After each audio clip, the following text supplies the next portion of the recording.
Aba. Paano sabi niya?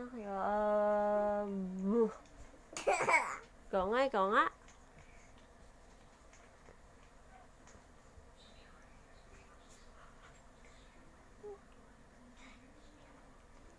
Aba.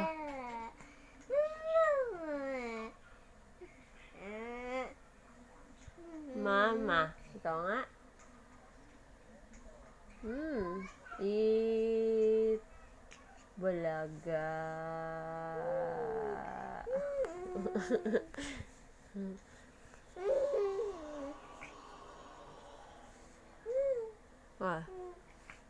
Aba. Ikaw nga.